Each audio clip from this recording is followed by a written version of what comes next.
Hello and welcome to the Poorhammer Podcast, episode 158. I'm your host, Brad. This is my co-host, Eric. How's it going? And it is time for a data slate to ruin our release schedule. So say hello to Bricky, everybody. Hello to Bricky, everybody. So say hello to Bricky, everybody. Hello to Bricky, everybody. Sorry, it like popped in the middle. Nailed it. Keep both the fakes in. Including the nasty pop in the middle of the first take. Brilliantly, you said make it quick and dirty. All right, so we've got a quick little data slate. There's not that much in the data slate. It should be a quick one, right, guys? I mean, there's not much that I care about, that's for certain. Fuck you, too. There's a lot that you care about. There's one thing in particular that Brad cares a lot about. There's like two things I do care about, but most of the things I care about, I'm unhappy about. All right, so let's jump right into this disaster then. Sounds good.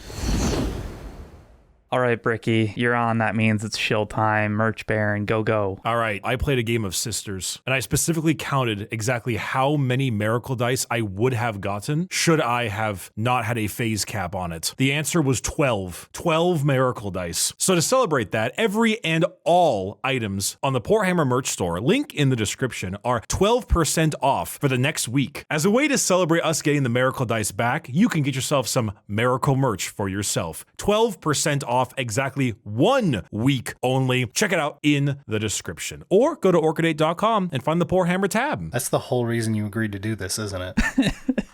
I definitely timed it just out of curiosity because I was like, I wonder if they're going to revert that change. And I'm very happy I thought that whole thing through. That is a lot. 12 dice, man. It's all right. It's probably one of the few changes I'm actually like really caring about in this whole data slate, but everything past that, I have no idea. Who just made a badoop? I was like, Bricky, is that your side? What? You just badooped. What does that mean? You got a Discord bing. What? I have all notifications off. What are you talking about? We heard a Discord bing and neither of us have a Discord bing. No, okay, I have a Discord bing. It's this. That's not, I did not hear that. Yeah, that's not what it was either. It was like, was it Microsoft Teams? Yeah, I definitely do not have Microsoft Teams. It's absolutely a Teams thing. Okay, my computer is off. I had to double check and I don't have Teams on There it is. Just happened again. It's not me. You know for a fact I will never use Teams in my entire life. It just happened again. And Bricky lit up. It's Bricky. He's got a fucking soundboard. Yeah.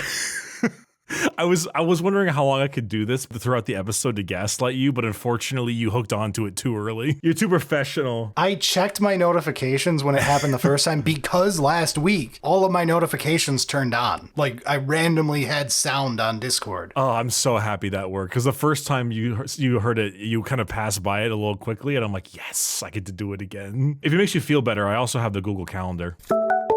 That one doesn't do anything to me. Okay, hold on.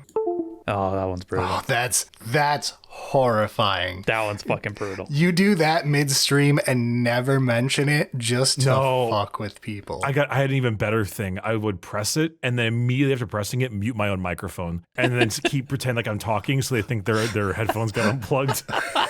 It's really good. Oh, Jesus. All right, so I guess, do we just want to jump right into the Sisters changes then? Sure, we might as well. It's the thing that Bricky cares the most about. I'm kind of on my guard shit right now, though, I won't lie. Well, not after today, but let's start with Sisters. All right, rules. We got some, not all, of our miracle dice back. Yay!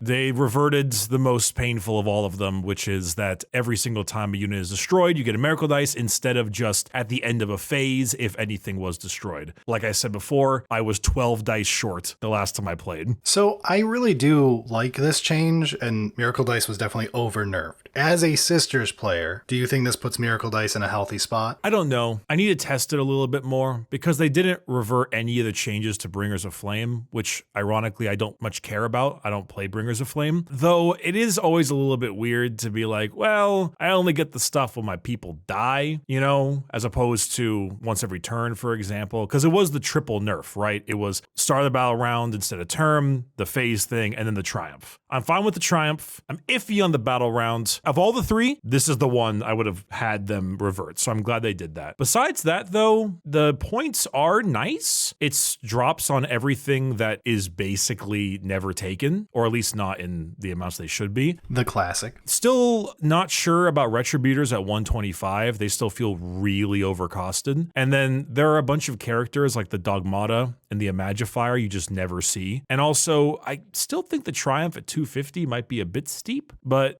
it's definitely nice. When I was playing Sisters in that last game, like I wasn't just getting mollywopped. Like I was kind of holding my own, but I don't know. I kind of have to see. Whether you were holding your own or not, Sisters, from like how the win rates kind of thing, they were not doing well. So like they also had massive faction abandonment too. Yeah. Like the people who are good at Sisters stop playing Sisters. Yeah. It just wasn't worth it. But like the real thing is like this change gives you a bunch of the Miracle Dice back, which hopefully like in general helps out Sisters. Does it change any thoughts on Champions of Faith? Their discard 3. It actually does, but hilariously, the Miracle Dice change I don't even think is the thing that matters there. I think it's the Sacrosanct point drop. Sacrosanct's going down 20 points for 10, 13 points a model. Slap a Hospitaller in there. Next thing you know, they're -1 to wound, 5 up, feel no pain. It's not like amazing, but that's all for under 20 points. And I think, don't you get 2 OC with that as well, with the Grotmus thing? Yeah, it adds 1 OC. Like, if you have the right stuff, you can just kill the Sacrosancts easy, but you pretty often don't. It's a really weird break point. 4 up invul, T3, but -1 to wound, 1 wound, but if I feel no pain, you can revive yourself with the Hospitaller. It's like, it's kind of weird. It is definitely a weird one, given the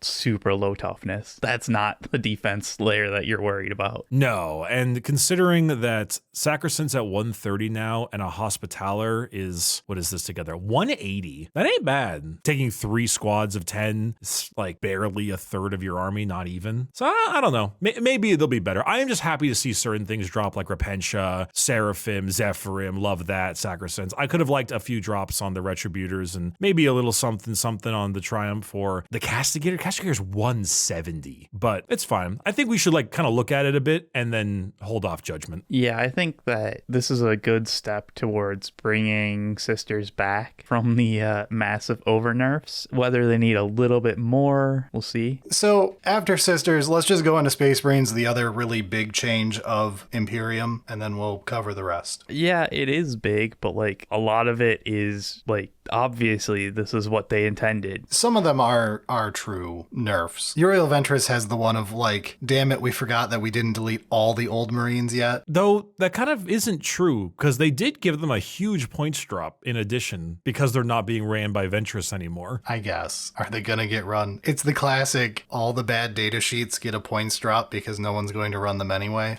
Anyway, let's properly talk about the updates here. They are mostly small fixes to bring things in line. Oath of Moment was basically just clarified that like, no, you don't get to do the nonsense by like taking those without actually being in the detachment. No, it's the reverse. It's you could take generic Marine units, say you're playing the Blood Angels detachment, and get full Oath of Moment. It is a big nerf. It really is. But also obviously intended to be that way. Stop gaming the system. You're down to only having double the amount of detachments of everybody else while getting your full army rule. After that, you have to take a slightly nerfed version and get quadruple the number of detachments of every other army. It is kind of weird, though, that Ultramarines got out of this mostly unscathed outside of the Ventress change, though, right? Yeah, I wasn't aware of the general what's meta for Space Marines, and we were talking with a bunch of people while we were streaming 2 or 3 weeks ago, and chat caught me up on the Ultramarine spam list stuff, and I'm like, that's interesting. I'll assume it's nuked to oblivion in 2 weeks, and I didn't even need to learn about it. And it looks really tamely handled. Like, yeah, Ventress's trick is gone, but like Guilliman completely dodged. Guilliman's the real. I cannot believe that dodged a point nerf. And they were running Calgar too, and I don't think anything happened to him, right? Nope. Though Calgar has kind of, he's a pricey boy. The point changes are not that bad. Like, they obviously targeted a few, and then like the Predator just became in line with like, this is what Predators cost now. The Blade Guard Vet squad is kind of neat to be a bit cheaper, but like, yeah, I like Blade Guard. They're not like amazing, but they're pretty fun. Plus their models are sick. they're not amazing, but their models are sick, so I'm good with it. When you think about it, Calgar kind of went up 20 points because you normally ran him with company heroes. Same thing with Ventress. Sure, kind of yeah. a similar deal. Although, do you just drop Ventress at this point? He has a Vectora, and that's good. The Centurions did go down 20 and 40, which is pretty, like, that is pretty spicy. It's a surprising thing for them to be like, oh, yeah, well, that combo's gone, but here, you know, like, because that combo's gone, you could do other stuff with it. And I think that that's actually pretty nice. Like, that point cost could just be like generically good now, as opposed to being like, oh yeah, you only do it because you have a cute little combo. As for other quick changes, Stormlands Task Force ate a minor nerf. Just Wind Swift Evasion got changed to only work on infantries and mounted, so no getting real cheeky with it. Yeah, and then there was a change to the Phobos Lieutenant, so it can't like move, shoot, and charge. I didn't even know it could. I didn't either. Generally, they don't do that. Yeah, they don't. And I saw that and I was like, wait, wasn't that already the case? I think when I read that, like, oh, move, shoot, I'm like, okay, can't charge, got it. Right. And like, I think that is like, they just they found a few of these things that are like, yeah, that's not the expected behavior from every other codex, so like, let's update it. And like, yeah, they're nerfs, absolutely, but it doesn't seem like it's that big of a deal. Do we want to talk about the Divergence? Yeah, Space Wolves got no actual change targeting them one way or another. They are on the codex list for later this year, though, so that makes sense. Yo, Black Templars, nothing. A little surprised. Like, I don't know what they would have done, though. Just a couple drops. I mean, Helbrecht is 130, man. Primaris Sword Brethren are 30 points a model. That's pricey. I don't know. I mean, I don't think BT are really like doing that great, so I kind of assume they would get some drops. Deathwatch, Terminators are cheaper in 5s and more expensive in 10s. Okay. Yeah, Terminators can get 3 missile launchers in their Terminator squad, but it's squad, so it doesn't expand. So if you have a 5 or a 10, it's 3 missile launchers, so the small went up and the big went down. I like when they generally do that for like when it matters,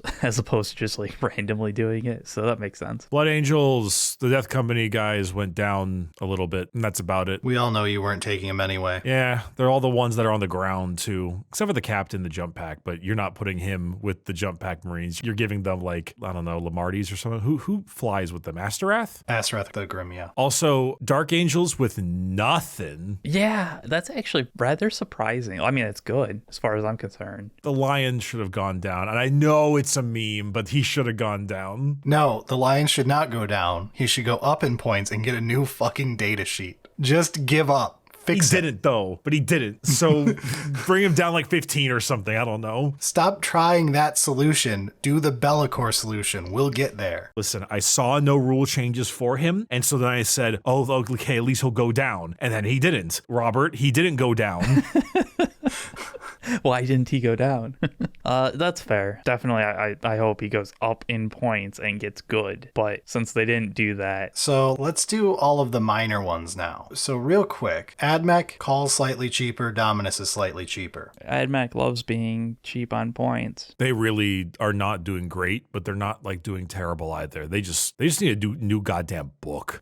Grey Knight, stop running Brigaders. Dude, I'm legitimately fucking irritated about the nerf to Grey Knights, and not because it matters. It's so fringe. It's petty looking. This is not realistically going to change gameplay to like any extent that matters. It's, you know, you have to pick a visible target for your hallowed ground stuff. Fucking why? Because someone accidentally took an indirect fire unit. They must be punished. I do love how in Guard, the indirect fire ones that specifically were good in Bridgehead got nerfed too. I mean, I'm glad that GW is finally wising up to indirect, but holy. Yeah, but like, it's one thing when like people are kind of taking advantage of it. It's like the whole fucking thing for what's going on in Hallowed Ground and Purifiers. That's what they do, and it's kind of fun. Let me have my fun. It's not even that good. And then Interceptors dropped by 5 points. Again, like, why? Sure, okay, it's not bad, but they didn't need it. Imperial Agents. Caluxus Assassins down 15 points. You're still not going to play one. 85 is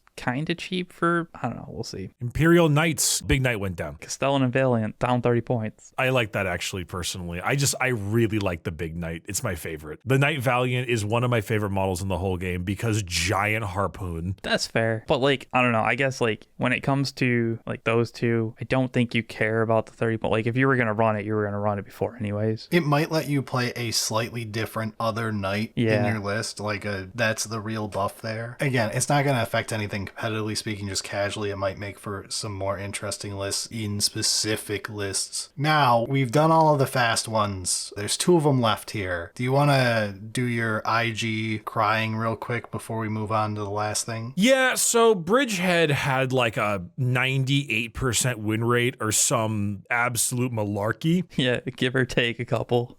Yeah, like it was absolutely insane. So they got hit by the dreaded triple nerf. They got a detachment nerf, changing it from add 1 to the hit instead of the wound roll, which is a enormous nerf. That was massive. It's absolutely huge. I mean, especially because take aim, because Scions hit on 3s, like it just means you don't use take aim on them anymore. Then firing hot stratagem is 2 CP. I don't even care about the rest. It's 2 CP, therefore you will not use it. Every 2 CP strat in this game outside of counter offensive is bad. Not really, but like mostly. There's very few strats that are powerful enough to justify 2 CP, and figuring out is not. It's really not. Combat Engineers got a bit of a nerf. It's 9 inches instead of 12, visible 2 instead of not, and instead of D6 mortal wounds, it's D3 or 2D3 against a vehicle or fortification. Again, it's fine. They finished selling the box set, so they can nerf them. It's a little bit weird too, because like I get it, because having D6 mortal wounds just throw on like a, I don't know, this very squishy squad of Eldar behind a wall is pretty annoying.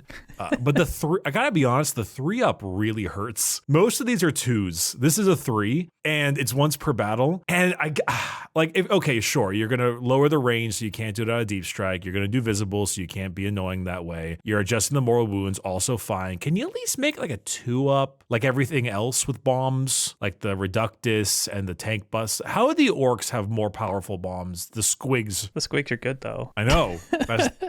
Like a little compensation on that one to a 2-up would be nice. To be fair, the bomb Squigs from Tank Busters did get a nerf as well, and they're on a 3-up as well, if I remember correctly, because they're Orks. Wait, I think it's 2-up, isn't it? Oh, it is a 3-up. You are completely correct. It is a 3-up. But like that actually helps your defense of like Orks obviously are a 3 when everybody else would be a 2-up on that kind of thing. Even so. Oh, the Squighog boys are on a 2-up. Yeah, they're on. What about the Breaker boys? Wait, Breaker boys are also on a 2-up. Really? Yeah. But they're the alt build of the Tank Buster. Like that doesn't sound right. Wait, Tank Busters are on a 2-up also. Oh, Eric's just a liar. No, Eric's just gaslighting you. Hold on. Okay, hold the phone. Because I just checked every single Wahapedia article and they all say 2-up. This new bomb squig change, though, in the data slate says 3-up, though. But every single one on Wahapedia is a 2.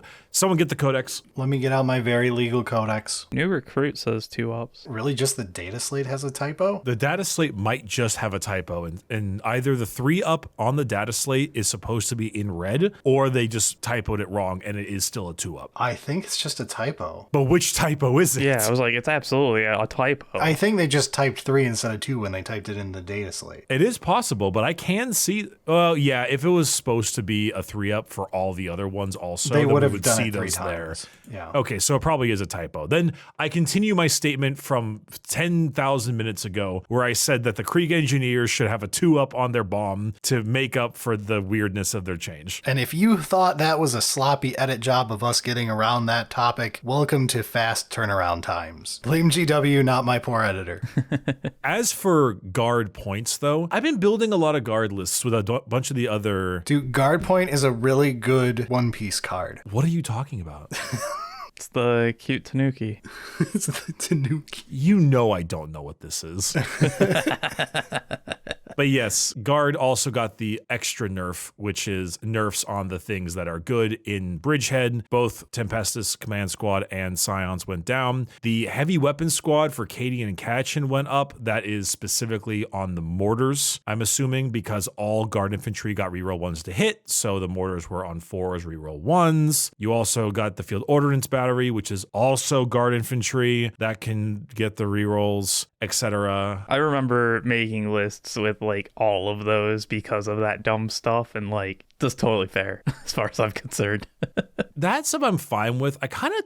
I'm not going to lie, I kind of would have liked to have seen the Scions not touched and just see how this +1 to hit thing and stuff shapes out instead. Because +1 to wound is like really good, but they now have the datasheet rule of reroll wound rolls on objectives. Yeah. And combining the two of those is insane. We'll talk more about that when we get to Custodes. But I don't know. I'm not sure if I enjoyed the triple nerf. It always ends up bad. But Bridgehead was so good that this might be one of those situations where it's warranted. All of them, other than the points for Tempestus Scions, is kind of makes sense. The Scions points are not that big of a deal, I don't think, though. Like, in addition to everything, I see what you're saying. Like, it's never great to have that many nerfs all at once.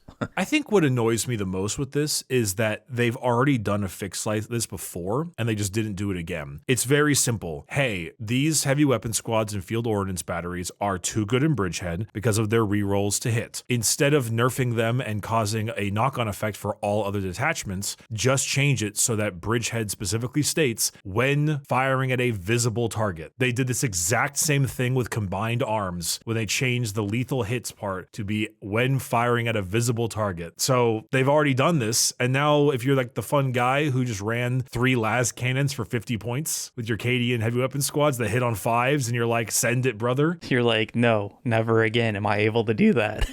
Yeah, and like, what if you're just running a couple of mortars to hold your backfield in any other detachment? Right, and that's the thing that really does irritate me about this is like it's at least a lot of lists that I enjoy for guard have like they have ordnance batteries and stuff like that just because like yeah, it's guard. I want some of that, like, you know, the combined regimen of like bits of everything flavored out. Now you just can't. 65 points for that in normal other detachments is awful. Also, some really weird other things. Like, I know Guard hasn't been out for a long time, but there is some genuine changes here that I think should have been had. Like, the Taurox is 65 points. That is way too cheap. It should have gone up 5. The Chimera is 85. That's too expensive. It should have gone down 5. All the Leman Russes feel like at least 5 points overcosted. The Leman Russ Commander is 235. The Rogel Dorn Commander is like 265. It's only 30 more points for a Dorn Commander. I do wonder if Bridgehead warped their data to a point where they weren't comfortable making other changes until they get a post-Bridgehead meta of IG. They want to see post this, now what actually needs changing, because this was clouding the waters. I think it's the fact that the ones that need changing are obvious. Like the Taurox is clearly too cheap because you'll never take the Chimera. And then you might think like, okay, sure, the Commanders, Leman Russ and Rogel Door, like you have to kind of figure that part out a little bit. But then like Lord Marshal Dreer is 100 points. He should not be 100 points. And the Valkyrie is 190. And I know they hate flyers, but the Valkyrie doesn't do any damage though, you know? It's so bad at that stuff. And so there's just things like that where I'm like, you couldn't just drop 10 points on the Valkyrie and Dreer, because Dreer is not good. Have they dropped points on any flyer this edition? Okay, can I must admit, I have to say my personal thoughts that I think there is one flyer that is currently flying under the radar. Okay, continue. It is the Stormhawk Interceptor, I believe. The Space Marine one? Stormhawk Tua, sorry. Wow, you just are in full streamer mode right now, huh? I am, I apologize. Okay, it has +1 to hit against things that can fly, but the main point is that it's 155, and it comes with a twin assault cannon, Skyhammer missile launcher, which is being replaced by the Typhoon, which is two missiles at -2 D6, and then also a Las Talon, 2 shots at 10-3 D6 +1. So you get 4 anti-tank shots and a twin assault cannon for 155 points. And you shoot your thing that has oaths on it because aircraft ignore obscuring. Aircraft are a pure LOS so long as you're not in hover mode. And so like 2 of these is 310, 4 anti-tank shots and a twin assault cannon with say full rerolls to hit and then +1 to wound. It's really hard to keep an aircraft on board though. Son of a bitch. You said 155 and I was like, did they go down in points? Great Knights just 160. I had to check that. Funny. I was like, the fuck are you talking about? Yeah, sure. I mean, that's all. I don't know, whatever. It seems playable, which is about as good as you're going to get in 10th.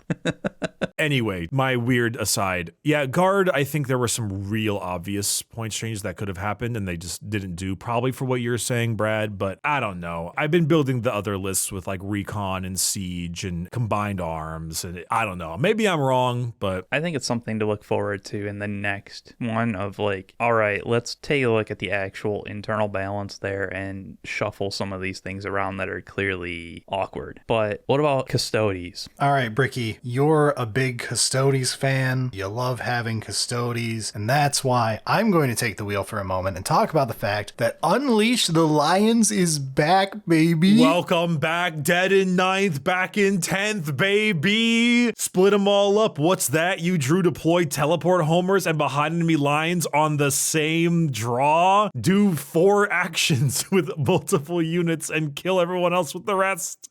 Let's go. I do find it funny that Unleash the Lions is in a detachment where the detachment rule doesn't want you to have a bunch of units around. I actually think it works reasonably well because like you'll have a bunch of like single units just going around, and then at later on in the game you're gonna be like, shit, I got nothing left to do actions. Quick, scatter. Sure, yeah, you split up just to keep playing the game. Yeah. So like I think that that's actually really beneficial for like successfully playing the game. But yeah, it's not quite doing the same thing from the start. So since we're already into it, this is the first detachment we're going to be talking about of the new detachments, which was the other thing that wasn't the data slate. So the data slate was one of the data slates of all time. We'll keep talking about the changes that were in it as we go along here. But the big news was we got 3 new detachments. Well, 4 in this case. We'll talk about that. We got 3 new detachments and the promise that every quarter when they do a new data slate, they're going to do a new set of detachments, specifically for codices that need an extra detachment. I mean, it's great. Grotmus was fantastic. So like more detachments quarterly is just great news. Yeah, and I think as a conversation for the future of 40K, I really like this. Like, if we're in 11th edition in, you know, like a year and a half here, I would really like to see something like this where you're not stuck in the feast or famine of I get nothing or I get a whole codex and then I get nothing for the rest of the 3 years. I very much enjoy the give people a reason to get hyped about their army every now and then. Grotmus was great. Doing this every quarter is great. Make me want to, you know, pull my Necrons off the shelf in 3 months or my Drukhari or whatever. Just something to freshen things up over the course of a 3-year cycle here. Yeah, and I mean, I think I do like quarterly more than, you know, once a year kind of thing, like Grotmus or whatever. If they were just going to do that every year, it'd be like, yeah, that's great. But quarterly, I think, keeps things fresh and interesting. The one thing I hope they just don't do is they don't go too hard in this other elite unit. It now gets battle line and 2 OC because in 11th edition it will die and the 60 of whatever you're using for the detachment will definitely not work anymore. So either 3D print that crap, this is not financial advice, or just don't do that. Yeah, I think that that's a fair thing to keep in mind for any of those if you're interested in playing it. I do wonder if this is also like one of those potential prep for 11th being delayed. No, that's you coping. There's no reason they would do that. So if you want to have your cope moment and talk about maybe 11th not next year, the only 2 ways that would happen is number 1, enough high ups are convinced that 10th is moving so much product that they actually want to delay the big money grab that is an edition launch for a whole extra year to instead to milk the current 10th that's doing well. Yeah, sure. Yeah, exactly. Or the only other one I would accept is on the back end, there's a panic right now. Nothing for the 11th launch box is working. Sprues exploding all over the place. Nothing fits together. The models catch fire as soon as they start gluing them, whatever. That's the only 2 things that would stop a cycle that is how you make sure you get the ebbs and flows of your money. Like from a company standpoint. I'm with you. I understand that, but I think we're very close to being in that second timeline, and I don't know if that's even a realistic excuse. But this could be a way to be like, oh, we're fucked. Maybe here's a way out. No, I think what we're seeing instead is a nice hopeful thing, which is they're willing to do stuff like this because they're feeling comfortable with doing digital rules. They're feeling comfortable with balancing the game. Like, they've got a talented staff compared to historically before you start spouting off other games that have better balance. They're okay with doing this. Whether or not they need to, it's just something that they feel they are capable of doing and will, win over new model sales and stuff like that. I think that's just good enough. Like, it doesn't have to be a conspiracy. Whatever it is, this is good news. At the moment, we're getting more detachments, and that is good, because many factions continue to need more even after Grommas. So, the Custodian one. Lions of the Emperor. So, Bricky, you're the Custodes guy here. Do you want to gush over it for a minute? It's kind of funny because I had my Custodes army, I sold it, I then got a massive amount of discounted Genestealer Cult Shadow Throne boxes and Custodian boxes for like 65% off in my local game store. So I do once again have a Custodian army. They are just in a pile of shame. But a close friend of mine plays almost exclusively Custodes. And so lately, should we talk changes first or detachment first? We can talk about the changes real quick in addition, yeah. So he was playing a lot of Solar Spearhead, and I won't lie, it was quite the stat check. It was very hard to deal with at times. So his list went up about 90 points. He was running triple Telemon, I think triple Venerable Contemptor, and he also had a big squad of Wardens. And he also, I believe, took the enhancement, the Augury Uplink, which I believe is the 5-up Feel No Pain. I think anybody running Solar Spearhead, their points went up quite a bit because like you just used so many of a few units that are already expensive kind of thing that like you're actually going to have to rebalance your list. It was actually an interesting thing because I think Shield Hose is technically the one that does like the most or is one of the higher win rate ones, but it's in this weird situation where a Blade Champ with 5 Wardens spammed 2 to 3 times is just kind of unassailable. Like, they have a massive threat range with their advance and charge. You put them behind a wall, and the next thing you know, they pop out and they just absolutely wallop you. And you can't really do anything about it because then they get the 4-up Feel No Pain once a phase, and it's a whole thing. Yeah, it's like you just screen them with chaff that you're accepting to die. And then in relation to that, a couple of things went down. The Sisters of Silence characters went down, which is nice and cute. Not a huge thing, but it's nice. And then the Custodian Guard went down, which I'm a little surprised by, actually. Dude, what the fuck? All right, their 5-man is the same cost as Paladins. The Paladins are so good. No. No, they're not.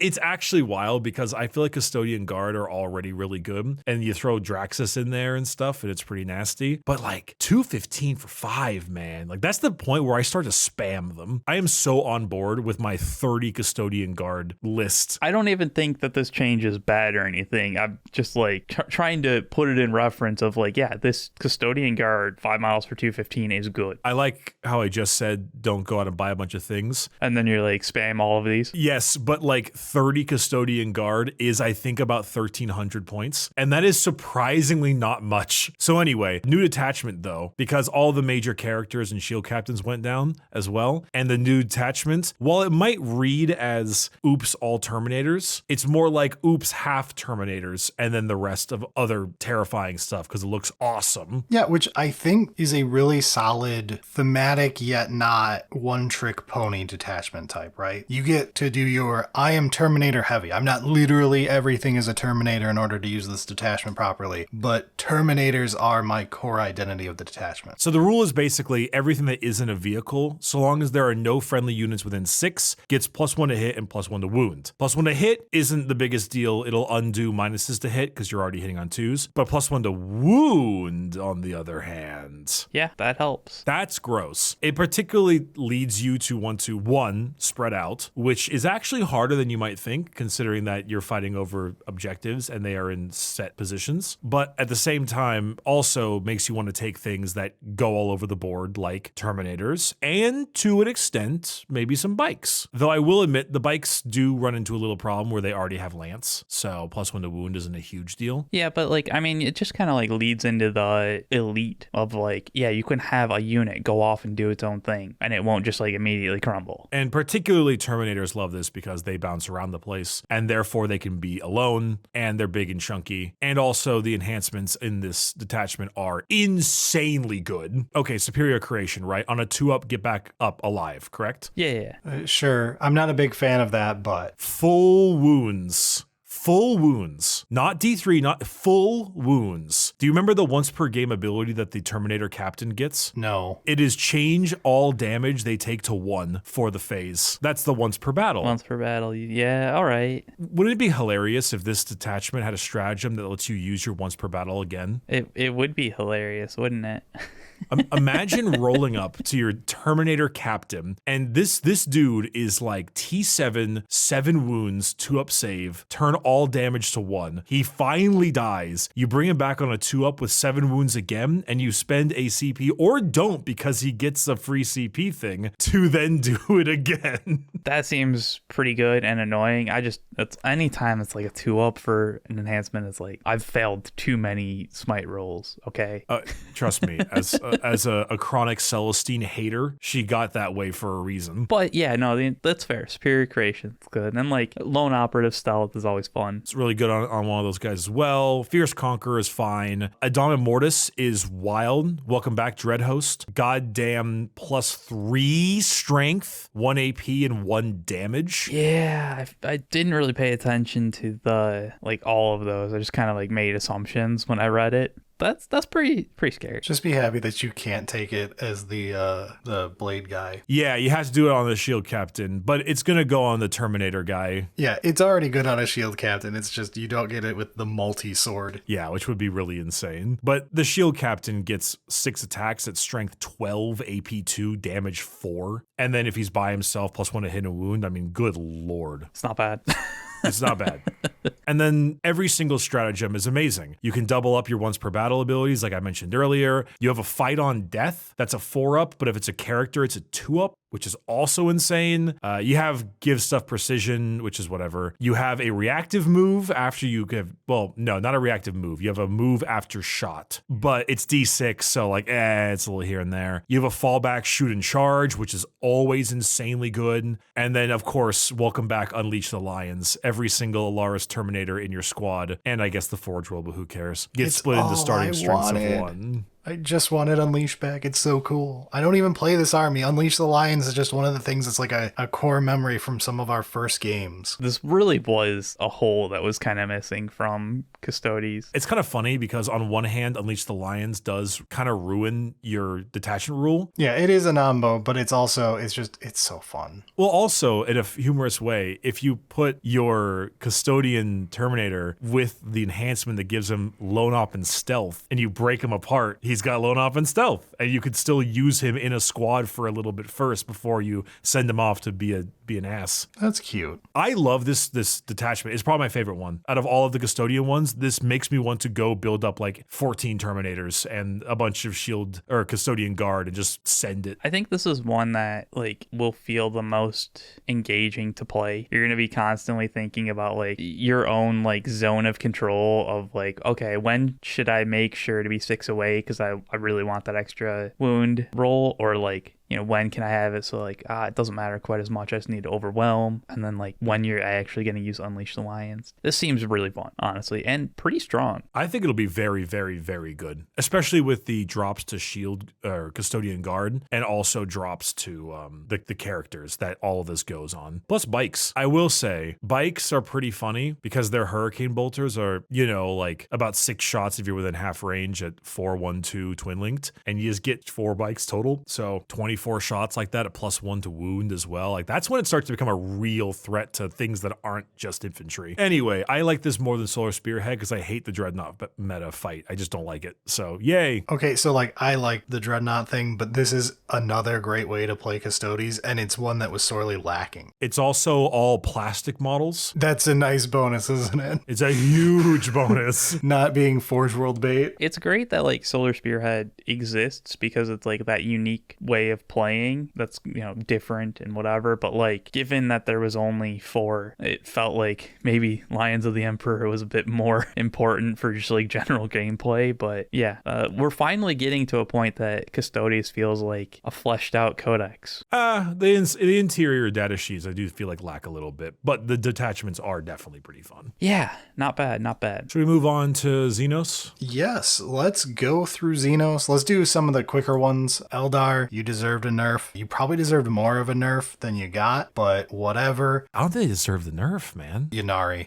Yeah, but they didn't nerf Ynnari. Yeah, we're getting to that. Okay, all right. Yeah. I'm looking here and I'm like, most of the point changes I kind of disagree with, except for fire dragons. Yeah, that's kind of the thing here is like, so Azamin's ability is now 5 up instead of 3 up. That's a fine, good nerf there. Dude, that's huge. Like, that is a massive change. Because he was like, you could kill like Terminators just by himself with that. Or paladins. Yeah, or paladins, yeah. Fucking just mulch through them without even, they probably still could, but. You got points nerfs all over, except for some reason Ynnari got away with everything. There was some general cleanup stuff, but it's mostly like, it feels kind of like how did Gilliman and Yvraine get away with it? What could GW mean by having those two get away with it? I mean, like, fire dragons going up, totally get it. 100%. Dark Reaper, 10-man, fine. Dire Avengers? Like, because of Azerman? Like, maybe they're just like slightly worried about it, and like they were pretty cheap for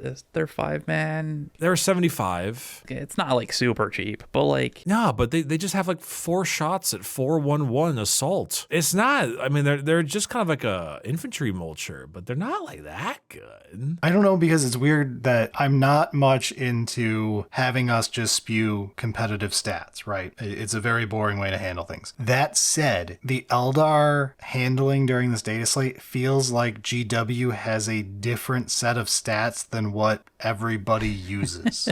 yeah. Like they were looking at an alternate universe meta for Eldar. Or they just were making shit up. Like Azerman's change makes sense. That one fully on board. The point changes are a little weird, and there's definitely some missing stuff. But yeah, I mean, Ynnari needed to go to a after the unit dies, then do your move, not an end of phase, at least minimum. that could make sense. That could even be like not enough, but that's the first thing I think about. Yeah, that seems like a perfectly reasonable starting spot. Moving on, real quick, Drukhari, nothing of note.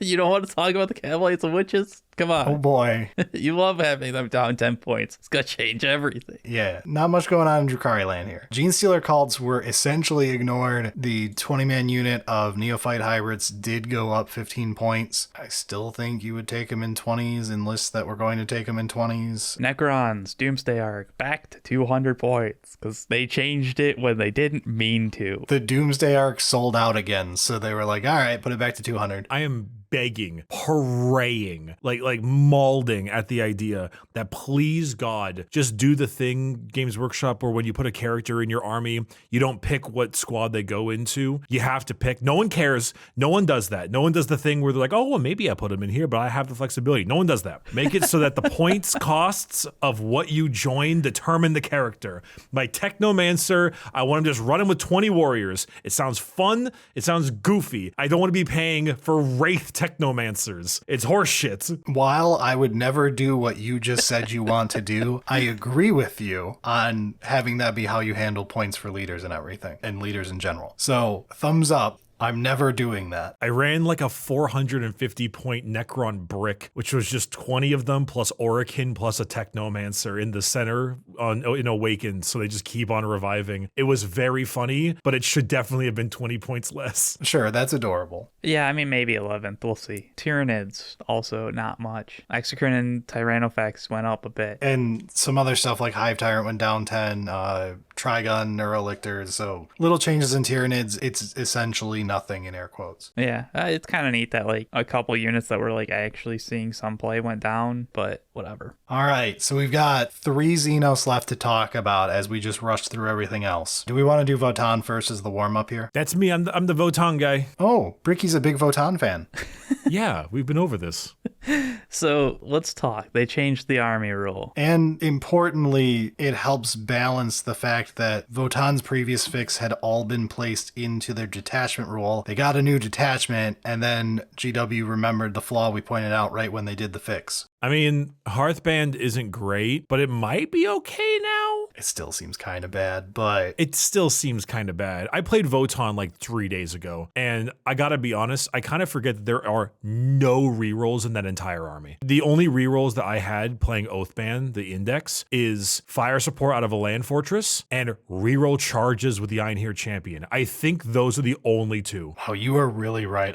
I just did a quick search. That is it. And so Hearthband has reroll 1s to hit if you're like Terminator spamming and stuff. So that's kind of something, I guess. Yeah, but then like you look at the other strats and you're like, oh, wow, fun. Yeah, I don't know. I mean, it's if you're playing Hearthband, yippee, good for you. But if you're playing Hearthband, I don't know why you are. It helps for if they get more detachments. Now they're not going to be screwed over by, if you don't take Oathband, you're basically shit out of luck because the reason your army functions is that detachment rule. Yeah, so the army rule change is you're now starting with 2 judgment tokens, and Oathband just gives you an additional 1, 2, or 4 depending on size and whatever. You start with 2 units with 2 judgment tokens. Yeah, which basically like turns judgment tokens and like the whole like faction on essentially without having to rely on Oathband. It's future proofing. Yes, it is. It's also fixing stupid decisions. Because, like, anytime you have to fix an army rule with a detachment rule, you fucked up.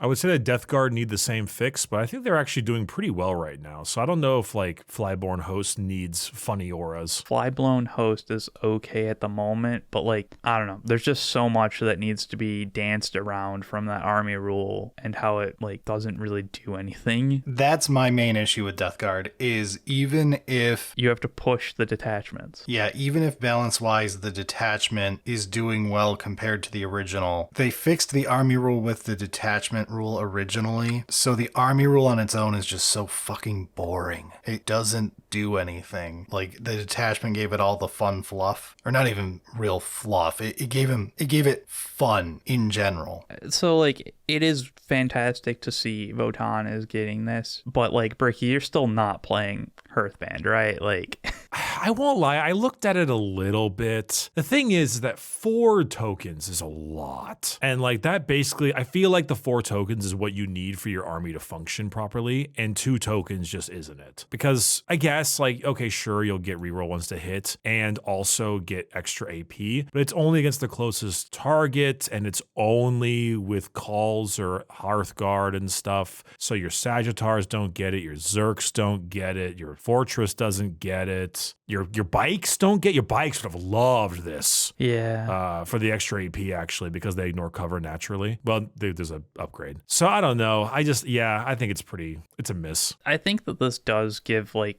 some hope for additional detachments though, where it's not just going to be like, oh, we got 3 additional ones, but it's still Oathband or bust. I think there is some potential, but it's not like Sisters, right? Because Sisters are a little less elite than Votann, I'd say. And so when a Votann unit dies, that's a pretty big loss. And then, you know, they get the token and everything, that's its own thing. But +1 to hit is not a lot. +1 to, especially on a 4-up hitting army. I think they just need a little bit more. You know what I wouldn't mind? I wouldn't mind kind of like a custodian thing where every unit has its ability, but it has a slightly better ability if you're attacking a judgment tokened enemy. Oh yeah, that could be actually really fun. Because it becomes different, it becomes interesting, and then it's not just about like, oh, +1 to hit and wound, it becomes a whole thing. That's what we were talking about with Shadow in the Warp too. We were originally talking about like Index era Shadow in the Warp. Well, back to that later. But the original Index reveal, Shadow in the Warp itself, didn't really do that much interesting. It was the fact that then all of the other things in Demons were modified by Shadow in the Warp. That is true. And it's a really good way to handle it. And I think you're right of like Votann getting the same would actually spice up the army a bit. I mean, I will say Custodians is one of the worst codexes that came out this entire edition. You don't say. Yeah, I know. But it was not because of their data sheet ability like concepts. Here's your ability and here's your once a game hero moment. Like that's cool. That's a cool idea. I would like something similar to that with Votann, specifically into judgment based things. But who knows? That could actually make them so like Votann didn't get any point changes, which fine, whatever. Like this is a big army rule change, so like don't change everything all at once. They also probably shouldn't get more points changes. I think they're a little bit too. I think we're gonna get into AdMech territory if they go down farther. And that's kind of exactly where I was going. Of like let's bring them back to being more elite. Like, yeah, the Custodian style thing sounds great because that pushes them back towards being slightly more elite and not actually like sisters.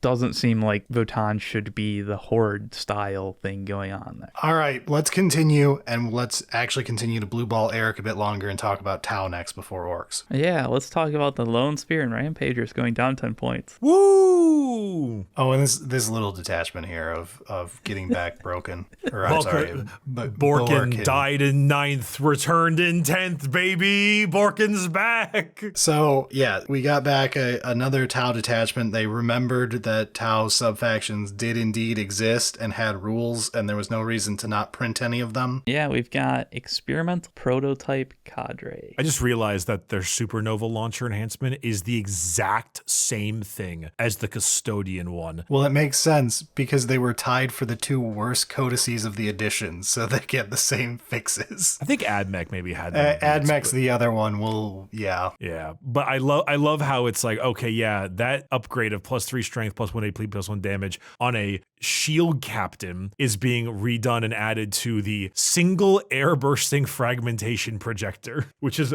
very funny. I like that then they were like, you can have it for the flamer, but it can't be as good either. Oh yeah, you're right, the thermoneutronic projector. Okay, wait, actually, I didn't really read these. Wait, this is all just literally buffing up experimental weapons on the various... That's actually really cool. Hold on, that's actually super neat. Yeah, because this was in 9th edition. This was like the secondary extra artifacts that Tau got in addition to getting their normal artifacts. They had the like experimental weapons too. I think I like this. So it's weird because in 9th, this is kind of how our relics worked, where it would be change out your pistol for Fangs of the First Forgotten bullshits, right? And then it would be a pistol that does an extra damage. In 10th, they moved to pick a weapon, that weapon's better, and just call it mastercrafted, whatever, relic of the chapter. It's interesting to have this go back to 9th in a flavorful way because, again, the experimental weapons was like a Tau thing in 9th. And it fits with Borkin's whole identity thing of being the special gun guys. I like it. I didn't hate it in 9th when we got the more specific relics. I think it's really quite neat as like a flavor to a detachment. And like if anybody was going to do it, Tau actually does it pretty well. The detachment rule itself, though, goddamn, is like 6 to range characteristics of your ranged weapon. I really like it. It might be solid for Meltas and like just it's good for both flamers and Meltas. And honestly, Tau have a lot of 18-inch weapons because holy shit, is that just such a boring line. It's fine when everything flavorfully works with it. When you add it to this like neat experimental thing going on with the enhancements, and then you look at the strats and it's like, all right, this is actually pretty flavorful and works out pretty well. It's just like when you look at a detachment, you look at the detachment rule and go, oh, what does this detachment do? It adds 6 inches to your ranged weapons. I could certainly use 6 inches to my ranged weapons, if you know what I'm saying. Yeah. We're children. Damn, fuck. I was quietly laughing, sorry. I just, god damn it. We all went to the same place. When Eric said it, I mentally was like, say the line, and you did it. I'm like, yep. I am, if anything, I am predictable. If you hadn't done it, I would have done it instead. Yeah, it had to be done. I will say, I find this might be a pretty good attachment with the best Tau suit out there, which is... A commander or what? What are you making fun of here? No, I'm not making fun of anything. What is the best looking Tau suit? The Ghost Keel. Eric? The broadside. You're horrible. It's the Ghost Keel. Yeah, it's the Ghost Keel. It's the Ghost Keel. I was saying this is one of the only times I might be like, you know what? Maybe I won't take the Cyclic Ion Raker. Maybe I will take the Fusion Collider and get that meaty 24-inch range. And also, by the way, I still have Infiltrate, Lone Ops, Stealth, and 2 Blanket saves because I'm the Ghost Keel. The strats are also like pretty legit. I enjoy the two that like buff the strength and AP but get hazardous, and like sustained and lethal but get hazardous. So cool. I personally am having the problem that I'm like trying to like mentally correct right now of when we get a bonus detachment, I'm like, this isn't very exciting, right? Like this doesn't have that pop I feel when we get to Orks in a second here. This feels very basic. And then I remember the Tau Codex and I'm like, right, we didn't even get basics. So, like, this was very needed. I mean, I feel like all of these that we're getting at the moment are things that, like, we kind of just needed. Orks had a lot of good detachments. Orks literally just could have 25 detachments like Space Marines and keep going. Yeah, but the one that we got was clearly a hole that was missing. I agree. And since we can't stop talking about it and none of us actually play Tau, do we want to talk about Eric's baby here? Why didn't the Stompa go down? Okay, he's other baby of Orks in general. I mean, I had no expectation, but you're not wrong. What? Come on, man. Unironically, like Tank Bust is going up and the Big Mech with Shock Attack Gun going up. Totally get it. But there are a lot of models in the Ork Codex, and that internal balance is not perfect. No. No. That being said, do we remember the days of the freebooters? The old buggy spam. I was going to say, playing 18 buggies of freebooters in 9th edition. The horrible first month of that codex. The first thing I thought of when I saw this new detachment was, oh my god, the buggies are back. And then I read Infantry and Walker and I said, oh my god, thank god, the buggies are not back. They remembered. That'd be a hell of a thing, wouldn't it? Sustain 2 on like 4 goddamn guns on the custom Booster Blaster and stuff. I think it's fine we didn't get it, but I would have given highest props if we had gotten War Bikers to be in this list of things that got DACA, because goddamn in 9th edition I had funny lists where you would have like 1 billion shots of War Bikers, because they could get so many shots. So our new detachment, more DACA. DACA gives your ranged weapons by Ork Infantry and Walker sustained 2, and also assault on their WA turn. I think sustained 2 would have never happened if it was like Ork Infantry and Walker. Those two little keywords there mean that we get sustained 2 and like have it be strong, because like the general infantry shooting is kind of shit. So it's not like, oh my god. I do wonder a little bit if we'll see. I mean, I know you'll both say no, but I do wonder if Gun Boys might come back a little bit. Competitively, no. In our hearts, absolutely. Because, I mean, like, the Shooter is 2 shots and rapid fire 1. And hits on 5s. Right, but who cares if you're hitting on 5s? It doesn't change the Sus 2. Yeah. Sus 2 is still 6s no matter what. And I'm just wondering if you can eventually be like, yeah, I know you've got these scary Terminators, but here's like 45 saves. And also, that's the first of the volleys. Realistically, we can get 45 hits out of boys shooting 50 shots on average. That's not bad. If we spend 1 CP, if the opponent is in range of objective marker, that is full rerolls to wound as well. So, and these are strength 4. That's a good one to get full rerolls on. Yeah. So let's say you're firing against, let's say it's a Terminator, for example. It gets 5s with full rerolls. So whatever that is, like probably like 20 something shots, 25 make it through. I mean, you're handing Terminators 25 saves. Yeah, it's on a 2-up, no doubt. But then you've also got like the Big Mech with a little bit of shooting. Actually, the boys also carry 2 rocket launchers in their squads. So I mean, like, and that's the thing is like you start getting like even just the rocket launcher is solid. 2 rocket launchers, D3 shots each. Maybe you spike a 6. This still kills multiple Terminators. And these are just boys. Yeah, this is 160 points of 20 boys is 160. They're 8 a model. Now, our case here did include an enhancement with a lead, but It did. But like even then, I mean, look at the Def Dread. You could put 4 rocket launchers on that thing. 4 D3 shots blast at 923 with Sus 2. I don't know, man. You could do some stuff. no, Shooty Def Dread is the one that I think sounds really fun to have like 3 of those running around. Even just Ludas are like with their def guns. What can you do with Killicans? I believe Killicans get a rocket launcher per model. Oh, that's it? Okay. I thought they could get more shooting. But they do go up to 6 models at 250. And also you do roll the shooty power trip. And also they do hit on 4s. That should be noted. Okay, they've got a shooter that can either be a Grotzuka, a rocket launcher, or a Scorcha. Actually, the Grotzuka Is D3 plus 3 shots. Strength 6, AP 1, ignores cover, blast, not to mention 1 CP, plus 1 AP if it's the closest eligible power within 18 inches. That wipes like a full squad of Terminators. Yeah, no, I mean, this is a shooty detachment. Yeah, very much so. And I don't think it's bad. I find it extremely unlikely that this is going to be a problem and like the way Orks becomes, but I don't think it's bad either. It's fun to have an alternative that's like, am I taking down a tournament with it? No, but like, you can win a game against me with it. I will say it's kind of hilarious to do this as a Def Dread because you can make them all hazardous, but the custom Mega Blasta is 3 shots at 9-2d6 damage, and it's flat 3, not d3. How many of them can you equip? You can equip 4. Okay, that's a funny amount. Also, I mean, how much? There's 6 Def Coptas, and that is 2 of those you can get, but then you also get 4. Copt as a vehicle. Oh, crap, it's infantry. It's right. You're right. My bad. Yeah. And those are the kinds of things that you start getting into, realizing that, oh, we wouldn't have gotten sustained hits too, or they would have immediately nerfed it. Wait a minute. I forgot the Gorkanaut is a walker. True!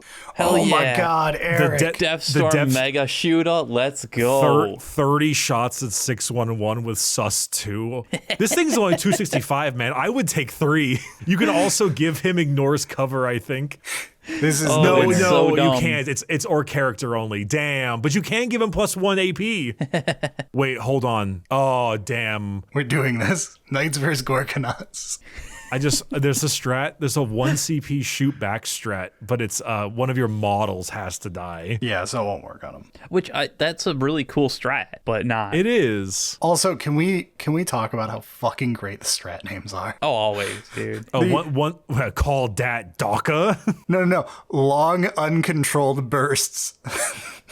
I also. Oh wait, no, I'm a dummy. Oh, Borrelio, I'm so sorry. Orks is still Orks as a stratagem for the fight phase only to full rerolls to wound. It's not shooting. Right. Because it's Orks is still Orks. Yeah, there is the one strat that is still melee of like Orks is still Orks. Which is pretty funny, I won't lie. It is. It really is. Wait, it is just Ork unit. You could just take like a Gorkanaut and run its ass up, shoot the shit out of everyone, and then like wallop into something. The only problem is maneuvering that fucker through the battlefield.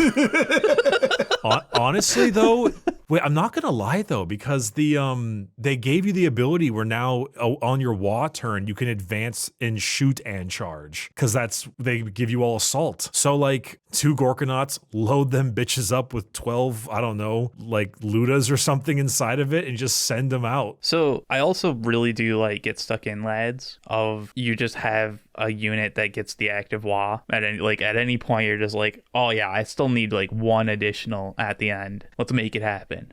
Dude, all of these strats seem like great. They're fun. They seem good. We've been waiting for a shooting detachment for Orks since launch. Tactical Brigade. Yeah. It's true. Tactical Brigade kind of made it. Not really. No, it shot really hard. It just wasn't the same. But it just wasn't the same. It wasn't a shooting detachment. It was just fucking good. It was just making fun of Guard. It literally was making fun of Guard. Well, it's not anymore. So Tactical Brigade, you now only get 1, not 2 orders, and you always take a leadership check. Oh, they actually made it only 1 order now? I didn't notice. Oh, that is actually a pretty big nerf. It was big. And Tank Busta's got the bomb squigs are not able to do the auto line of sight shit. That's fine. That doesn't Whatever. Though, yeah, it was really whatever. Mech Captain enhancement also went up 10 or 15 points. You're still going to take it. Like, I don't think this actually kills Tactical Brigade. It just makes it substantially worse. It's more of a toy detachment than a good detachment now. Which I'm fine with, especially because Orks has like 5 other solid options depending on how you want to do it, and then like 2 more that are like, yeah, maybe. You know the thing we talked about earlier about like, hey, Ludas and stuff will be pretty good? Yeah. I just thought of something, Eric. What about knobs? Yeah. So a 10 man of knobs is really expensive at 210. That's the problem. But you put it like a big mech and you give them the targeting squig and then you give them the combi weapons. And so it's like 22 shots hitting on 4s, rerolling 1, sus 2 with anti-infantry 4 up dev. And then like they do hit in melee combat a little bit, like not a lot. It's 3 attacks of 501, but like that can mulch something. They're solid melee combat. I very often run one of my favorite list builds, which is 5 Terminators and a Sorcerer in Pact Bound, which is like, I don't know, 12 combi weapon shots, but then it's sus 5 because it's Nurgle, and then it's full rerolls to hit. Mm-hmm. And I just end up doing like 10 dev wounds to some poor son of a bitch. And it's very funny. So I'm always looking at that world. I think that would be great fun. The only real problem is that like knobs are reasonably expensive for what you get. But at the same time, like they're not that crazy. Like you could toss in a unit of knobs and that would be great. Because yeah, you can put a combi weapon on all of them, right? It's not like... Yep, every single one of them. So 20 combi weapon shots, probably plus a few more from the leader. Could work. All right, so let's move into Chaos. This is going to not take very long until it takes all the time. Can I do Death Guard real quick? Sure, do Death Guard real quick. I know you're smiling, you asshole, Brad. I know you're smiling. I am. You can't hide it from me. The reverb got him. Absolutely. Unironically, that's all of Death Guard. There is nothing from Death Guards. All right, Death Guard, Thousand Suns, World Eaters. You're getting codices soon, and it shows in this data slate. We're obviously in waiting mode. Chaos Space Marines, there was some minor point change stuff. It's literally nothing. A little mad about that, honestly. Some of the detachments are Fellhammer, Dread Talons. They're definitely not very good. They really aren't. I definitely could have used a little love in those ones. My Night Lords especially, obviously, but you know me. Like the internal detachment balance is not great. We just have like 8 detachments. So yeah, anyway, continue. Chaos Knights, same as Imperial Knights. Knights that you weren't going to play anyway are slightly cheaper by an amount that will not give you an extra knight. So maybe in a casual list, you get to play a different knight than you were going to. Me running a Knight Tyrant because it has a 12-inch aura of no deep strike and it's a goddamn Knight Tyrant. But like, that's the thing. For all of those, you were going to run it, whether it was 30 points cheaper or not. Bridgehead users begin molding even harder. Me with my 2 Knight Tyrants. Try deep strike this, you son of a bitch. Yeah, fair. Did Emperor's Children get changes? I honestly didn't pay attention. I do want to talk about Emperor's Children. They do have changes compared to their codex, but since the army hasn't been out yet, this is assumed to be the changes for... Okay, this is codex launch. Okay, this is what we're getting for the codex launch for official numbers. This is not what's in the back of the book, but it never is anymore. This will be the real one, though. Correct. I will want to talk on Emperor's Children for a half second. Me and Eric both bought 2 boxes because the models for this army look... I was a little lukewarm on them in the beginning, and I've come around real quick. The models are great. I think GW's default paint job was not doing them justice. Dude, one of our patrons has been nailing Emperor's Children's paint job. It is gorgeous. But yeah, no, I mean, like, Emperor's Children look like they're going to launch at maybe B-, C+. They don't seem that great. They really struggle with anti-tank, like, badly. And that's always great fun. Yeah, the best options you have for that is your highest strength weapon in the whole army is either Fulgrim, a Mauler Fiend, or the las cannons off of a Land Raider. It's basically the Mauler Fiend. I hadn't thought of the Land Raider, but I appreciate learning something new. The best thing in the book is the Noise Marines by a country mile. I'm slightly worried about them getting nerfed and I don't want it to happen. I think I don't think that they're like the best because they're OP. I think they're the best because they're just the best. Yeah. Because like personally, my strategy with Emperor's Children is to play Coterie of the Conceited, like the pledging your servants one. As you should. I mean, that's the funnest one. Some Peerless Bladesmen and stuff are kind of fun. We're here to gamble. Clearly, there's one that's more fun than the others. I like the idea of running the, I forget what they're called, if it's the Tormentors, the Infractors, because I think they have like Infil Scouts or something. And I just like the idea of getting like first turn and putting like 2 of them in your opponent's grill and then just being like, I choose 3 units and then just sacrifice 2 of them to kill all of their chaff and let them die immediately afterwards and be like, all right, Flawless Blades, enjoy your reroll 1s to hidden wounds. I accidentally leave one model standing, immediately lose the game. Yeah, Fulgrim dies, takes D3 mortals. Anyway, they look like they'll be fine, probably a little underpowered, but the models are so cool that I gotta paint them up. I gotta use them. Yeah. And again, it doesn't matter if they're underpowered or overpowered in their first 3-6 months. You'll have barely put them together and painted them by then. You've got all next edition and the edition after to bitch about the state of them. Ask the rest of Chaos. And don't you worry, buddy, I will.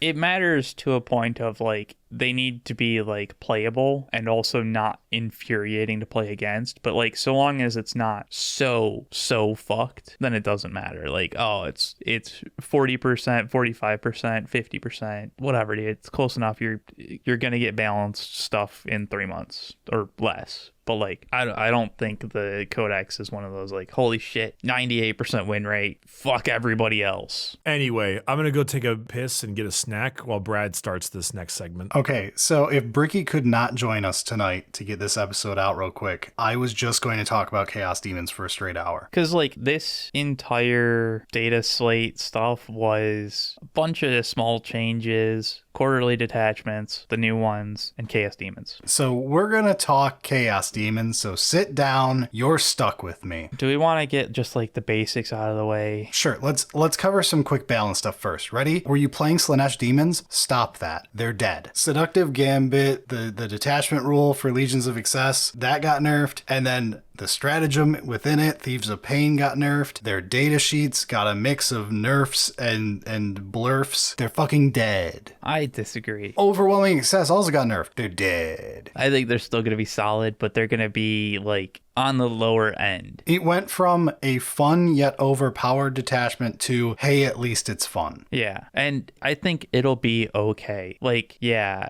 there's a lot of nerfs here, but it was insane before. I also like how this whole conversation we've had for the last 2 hours for us, I don't know how long this episode is now, I've been like, yeah, I'm pretending to have an opinion on anything that isn't Chaos Demons after what I've spent my entire day going through. But like, I am like at 110% right now. Heart's ready to explode. Let's go.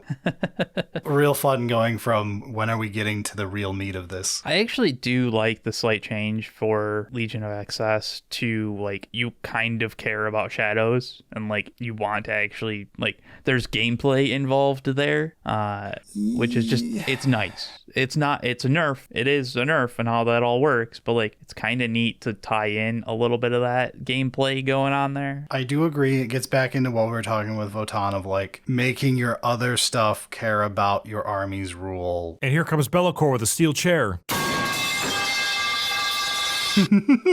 Classic. I promised that I would play that at least once in the episode, so. I don't even know if we were recording when we talked about that. That was Be'lakor fucking killing the chariots and the dog. No, we're coming back to the legend stuff. That. All right, let's see who you really are, Be'lakor. Michael Vick!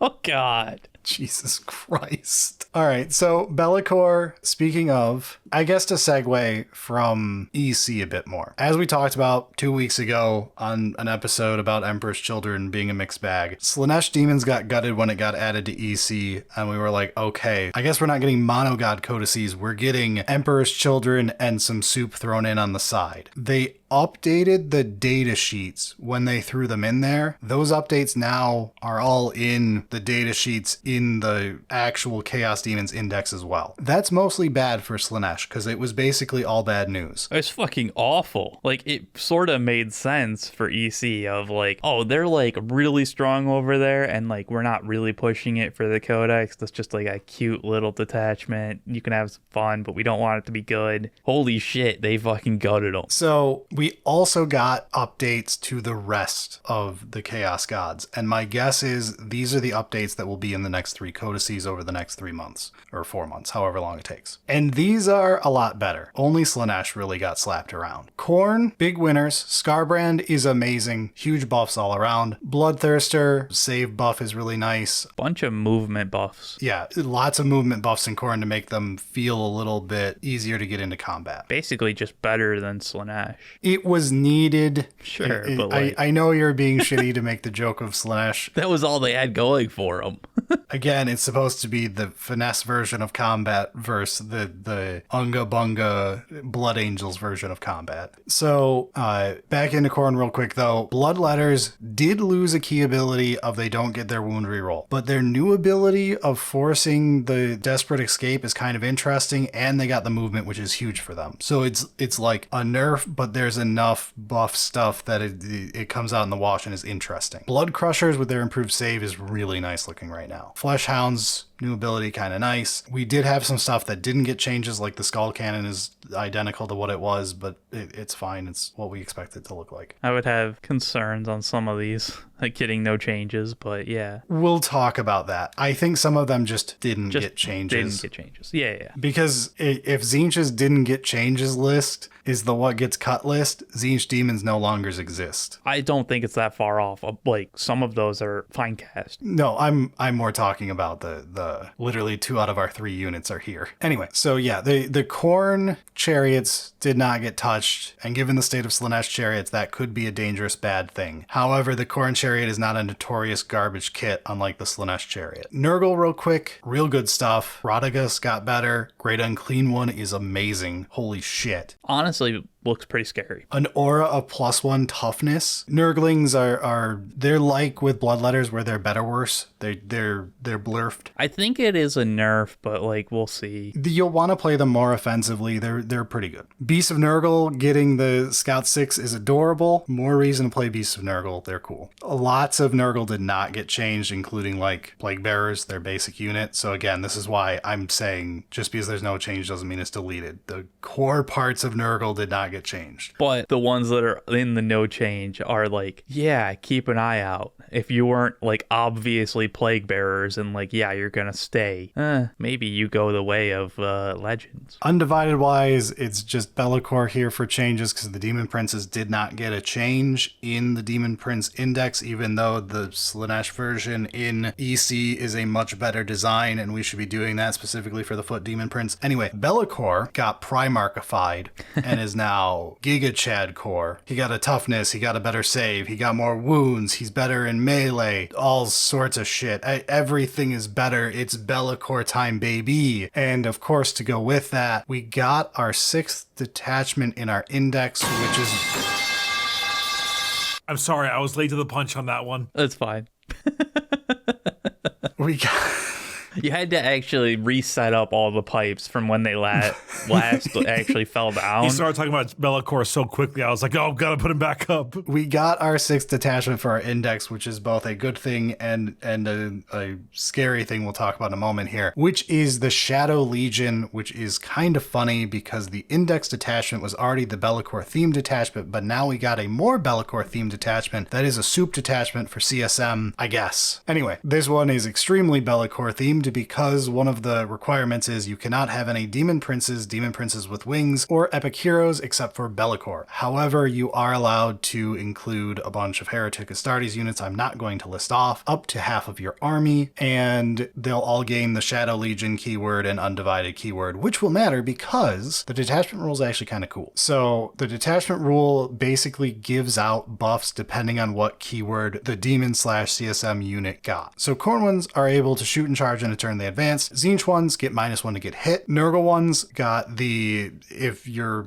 attack targeting you is greater strength than your toughness, then you subtract 1 from the wound, so they're harder to get wounded. The Slaanesh ones, you might think advanced shoot and charge is more Slaanesh than Khorne, but you're wrong, apparently. Your opponent can't fire Overwatch at you, which is useful. And then your actual Disciples of Be'lakor Chaos Undivided one is... You get Dark Pacts. Yeah, you get Dark Pacts from CSM, which is the whole, now you have to read Dark Pacts off, but you get the point. And you get Deep Strike as well, including things that wouldn't get it as a CSM normally. So like stuff like Possessed. And Be'lakor automatically passes his Dark Pacts. I kind of just ignored that. That's nice. It also thematically makes sense if you're probably making your Dark Pact with Be'lakor and he's not paying his own price. I mean... Me win taxes. Yeah. Anyway, so enhancement-wise, look, it could be a lot worse. This is a big upgrade over the Index version where we got the stupid version. These are fine. They're not my favorite enhancements, but we've done worse with demons. Stratagem-wise, pretty solid. I don't know if you guys want to talk about anything or if I'm just talking to myself for the next 10 minutes. No, I think these are all perfectly reasonable. The fact that there are strats that call out the, Khorne, Slaanesh, Tzeentch is fine in this detachment because, it's really trying to push you to play a bit of everything. So, yeah, it makes sense. I kind of like the Nurgle detachment. I like the Battle Shock thing. We had the disagreement last time. The fact that I can get Radagast and all of his boys to be T13 is very interesting. Yeah, the changes to the Nurgle Demon data sheets, specifically the GUO, does a lot for Nurgle Demons. I am more on board with things Nurgle-wise right now. That said, I skipped Tzeentch if you didn't notice, since I'm a Tzeentch boy at heart. My Khorne is all painted up too, though, including a Karanak that I bought last year. Get fucked, idiot. We'll talk about that in a second. So Tzeentch real quick. Kairos, minor changes to his abilities. The Fate Skimmer and the Burning Chariot, we get the giggle of, hey look, they remembered that those are Screamers, so they got the Screamer change that they should have got last time. The Flux Master got a minor wording clarification update thing. It's a little fucking weird it got anything, because I will remind you this is a model you currently need to kit bash. That's why there's some real weird stuff when Eric was talking about the if you got no changes it's risky. A old Finecast model that is not sold got updates. Yeah. What the fuck is going on right now? Clearly it's getting a new model. Maybe it is. Who knows? But the biggest one for Tzeentch is our horrors all got pistol. And since they're a mosh pit unit, as Eric learned in our last game of what a mosh pit they can become, having pistol is really nice. Because they only do chip damage, but it's real annoying. The fact that they have pistol now means that it's just that extra little tier of annoyance on top of already being such an annoying piece of shit. So, yeah, it's great. As for no changes, Lord of Change itself didn't have any change. Changeling and Blue Scribes did not have changes. Blue Scribes has not been sold for a decade and has already been removed from Age of Sigmar, so it's not really going to exist. Changecaster didn't get an update, but it's it's part of a kit that did get an update, and it's the most generic Tzeentch character. Flamers and Exalted Flamers didn't get an update. The Exalted Flamer technically got a minor wording fix, I believe, so you could say they got an update. Screamers didn't get an update. They got it on the literal last Dataslate. So Tzeentch, that's the sum of things. As for why we're worrying so much about what got updates and what hasn't, because Eric has spoiled this 45 times now, some stuff got randomly moved to Legends by Games Workshop and talked about in the article that they moved it to Legends. The Secret Chariots, hilariously, got moved to Legends after that was kind of what I originally was oh, I guess I don't see any of the chariots. Maybe they're dead when we saw the EC list, but then I realized all of the characters weren't there, and I'm I guess it's just a sampler platter. And there's always the oh, maybe they're getting new kits because that kit is just insane in how it's on sprues and all of that. But no. I actually just pushed to Legends. Yeah, so the chariots did die on Slaanesh's end. It's a little sad, but it's also an ancient kit, old plastic, and it was a fucked up kit. Here's the one I have a huge problem with, and everyone else does as well who knows what's going on here. Karanak, the cute doggo, the three-headed Cerebus dog, right? The newest character in Total War, who is currently plastered all over the place on one of GW's currently sold games. And oh, by the way, in the Demon article, the one where they announced almost all of this. Karanak's front and center right in front of Be'lakor. And then if you scroll down a little bit more, he's front and center again in the next picture. It's a core part of what they show off for the fucking army. He's in so many pictures. He randomly got moved to Legends. Bricky, would you like to guess how old Karanak's model is? 8 years. You are wrong, sir. Would you like to guess again? Higher or lower? It's lower. 4 years. Slightly higher. It can get shot. 5 years. 6. It's a first grader. It came out after Thousand Sons. It is younger than anything pre-8th edition. It's younger than Wolfen. I would love to see the Death Watch treatment on this one. Them just realize like how moronic that choice is and be like, whoops, sorry, here's your dog back. Are you ready for the more fucked up part? So it came out with the brand new sculpt of the Fleshhounds who stayed. Right. In a box that was the big Slaanesh vs. Khorne box that was sold as the box you can play in either 40k or AOS. The ultimate box of chaos. Brand new model that in 6 years, fuck you, he's gone forever. Because they explain in the article, like they don't just randomly say like, oopsie, mysterious reasons he's gone. They say because he will no longer be produced. My only rationality for why Karanak died in this really awkward, weird way, where it's like a high-profile thing that randomly died, is did the actual mold get damaged? And they've only got one because it's a single character that's not in a huge print army. Did they have a single mold that got damaged and they realized they're going to have to pay, 100 plus grand to get the mold fixed for something they've sold 1,000 of in 2 years? And I might be high-rolling this amount they've sold. But then because like the Fleshhounds have like the Gorehound in it, right? They have like their sergeant equivalent. So, dude, can the Gorehound be built as Karanak, or is it Karanak and Karanak 10? is a character sprue. He has a blister pack I bought last year right next to all the other blister packs. There's probably still one on the store shelf at the LGS I could take a picture of. Do you think they lost the file? The file wouldn't be the problem. It would be the actual... The physical mold, sure. The idea of, hey, boss, someone dropped the mold in a pit of lava or whatever. I don't know enough about how molds work. Molds are a master copy you have to make, like from manufacturing side of things. Molds are a very expensive thing to create one of, and then you use it for a very long time. Yeah, but like usually if it's that big of a deal, there's insurance tied to those molds. In America. But Karanak is still in Sigmar, is he not? Currently, yes, but we haven't had an update where he might get removed, right? They removed blue scribes at the beginning of the edition because they're like, yo, these are fine casts. We haven't sold them in 10 years. Fuck off. Which is why, I'm shocked that they aren't removed here. They're in the no change, so oh yeah, the blue scribes are here still. That is true. So GW with 40k tends not to play with things until the codex launch, so they might be waiting on Tzeentch and Nurgle another couple months if it's going to be 2 or 3 months before those codices hit. Currently, Khorne is rumored to be 4 weeks away, just from we're expecting that in 3 or so weeks we'll get the hey pre-order. So Khorne they may have done because it was going to be too long to the next data slate to rip off the band and say he's dead. The only other thing I could think for Karanak is some type of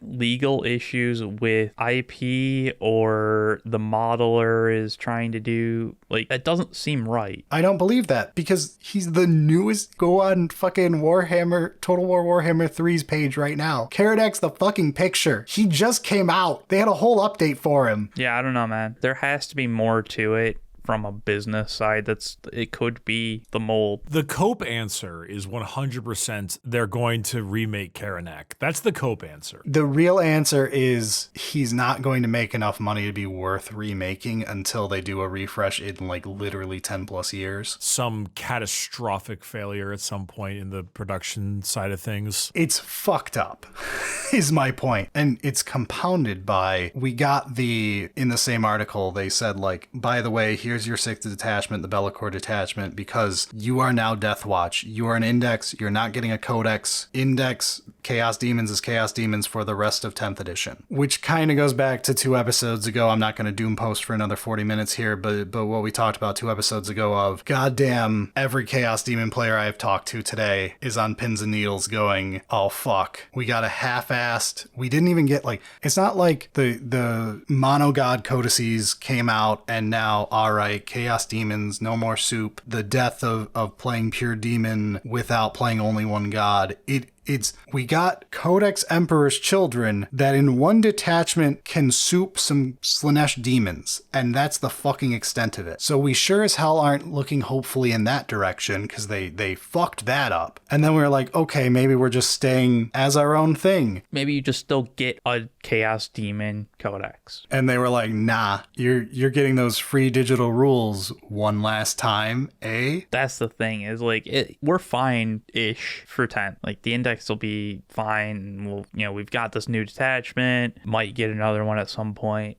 All playable, things are fine-ish. But like, 11th? Nah, fuck. And the thing that gets me is, it's so, I don't know, at least personally, it's super boring to just play Space Marine versus Space Marine. I enjoy playing against demons. It's fun, it's unique, it's different, it's wild. I don't want to play just Horse Heresy. As a request to our audience, I wish you all to be adults before I go any further into this. Look at me in my fake eyes on the YouTubes. Be adults. I'll get the hammer out. However, if you could go to Warhammer's feedback email they've got, and if you enjoy playing against demons and want them to continue to exist, please, for those of us who play demons and are currently panicking over the fact that we may lose a core part of 40K's identity and lore and history over an internal struggle about who gets paid for what, please write a kind, firmly worded email about how much you enjoy demons and want them to continue to exist as a core part of 40K, who are treated as a normal faction in some way, be it monogod or souped together as a chaos demon thing, and not just an afterthought that you might be able to play in funny modes at some point with outdated rules. That's my request to the audience. I can shout on a random internet show, and it means next to nothing compared to the actual adult feedback as a human being, knowing that some poor intern is going to have to read your email who did not make any choice in this. Yeah, don't just throw shit. Actually use like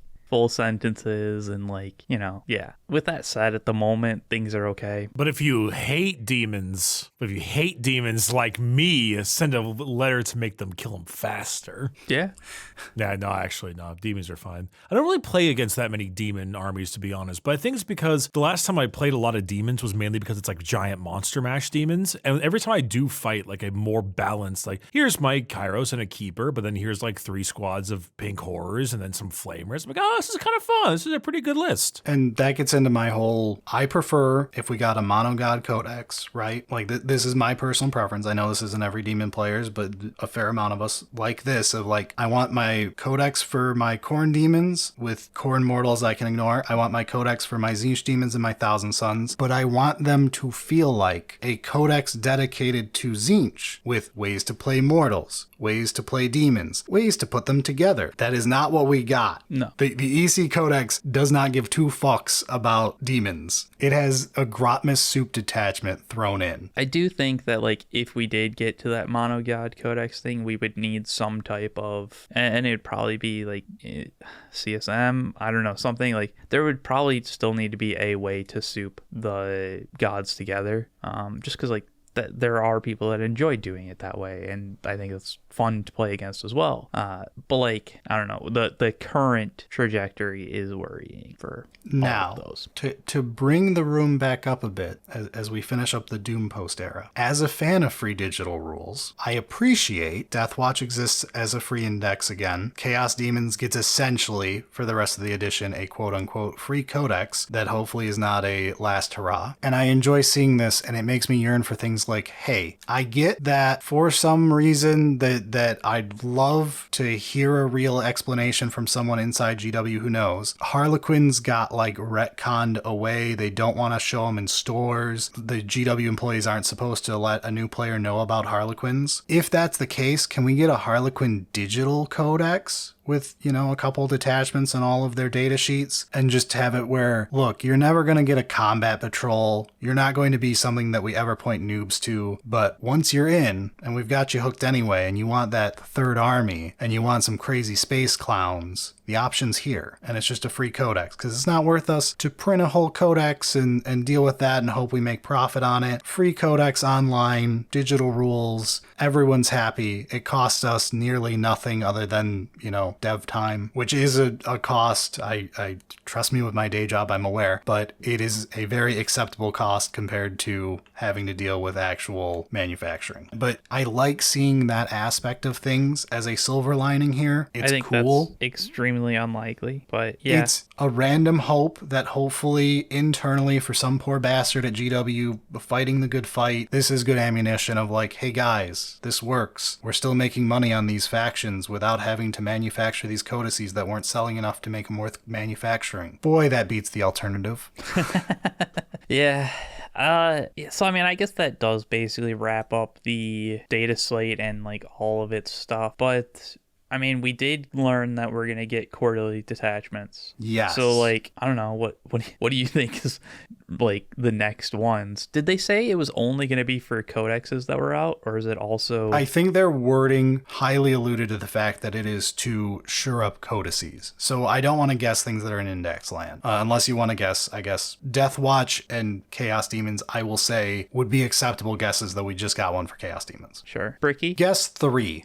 Shoring up codexes, well, the first thought goes into any codex that only had 4 detachments, but we already got Custodes and Tau. So the assumption would be Genestealer Cults, Sisters of Battle, and then the third one would be not Guard, not anything.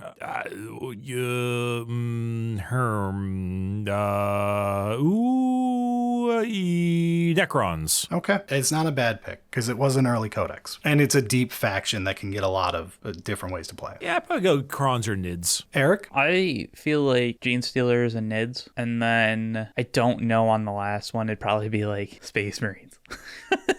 Right? Like, if they're gonna do 2 Xenos, they gotta have something that's Space Marine. Do like another Blood Angels. My guesses / hopes. I'm with you too. Genestealers for sure. They have a notoriously shallow codex pick for detachments. Ignore the ambulance going by. I'm sick of all the shit we're pausing for in this episode. My other guess is hoping for something like Kronos for Tyranids. For those who don't know, Tyranids, Kronos is the shooty / psychic hive fleet, and we have a sort of psychic detachment for Tyranids, and we don't have a shooty detachment for Tyranids. That would make sense, though. I mean, we just got Ork shoot and Tau shoot, so Yeah, those two, and then my last one is poor Admech. Like, I get that they don't technically only have 4, but like in a way they've got like 2.5, maybe 1.5. Admech could use a little love here. yeah, no, that's a great one. I have an example one that they can riff off of. It'll be great. No, let's not do Eric's example. That episode of Adric had ups and downs, but Eric was not one of the ones I'd copy paste. I have a way to actually torpedo Admech for the next edition. That's true. We have to have that moment every edition where Admech is super broken and everyone hates them, and then next edition they get nerfed to oblivion and everyone's like, oh man, I'm kind of sorry, but at the same time I still hate you. I think we didn't miss anything big, guys. You guys all mostly happy with how things went? Yeah, Not really.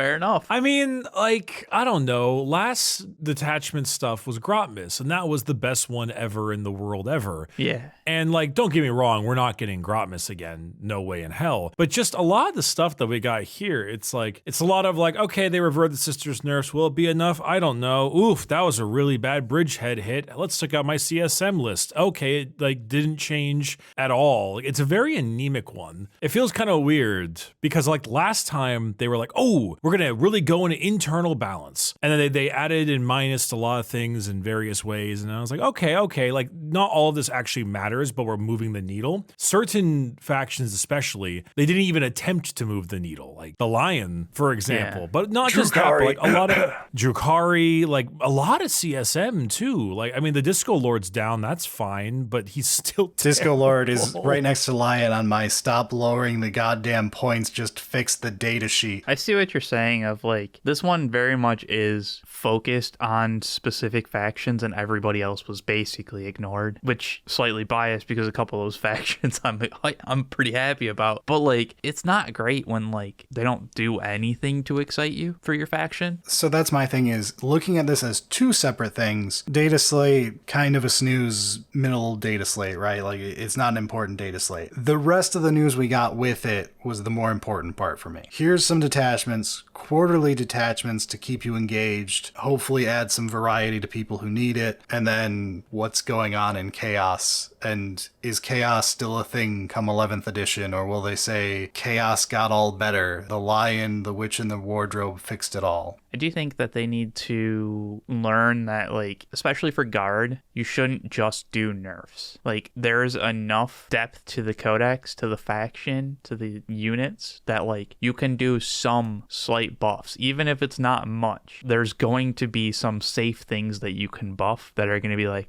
yeah, we can drop some points on some stuff, and like competitively it's not going to change shit. But like, green numbers are good. People be kind of excited. At least you can point to something. It'd be nice if that kind of thing they take note of. Yeah, it's just like, this might be a stranger option, at least in my mind. But whenever I see this kind of thing, I'm a little bit like, sometimes just having the changes is a little bit fun because it makes things a little bit more exciting. Like, I mean, Brad, do you really think that like there was nothing else that could have been adjusted in Necrons? Oh, no, I agree with you. I think, again, the Dataslate part was a sleeper. I'm not saying that you disagree with me. I'm just saying, like, I immediately can take an army that we both play and be like, yeah, I could definitely, like, Triarch Praetorians, for example. Great option. We can tweak some numbers to at least hopefully, like, get a move of the needle of interest, right? Like, where it's like, oh, maybe I will take them off the shelf next week, just once. Yeah, at least to give it a little bit of an attempt. And even for me, it's also just a little bit like, it's good for the casual player, because the casual player, it wants to run his, you know, bunch of random, like,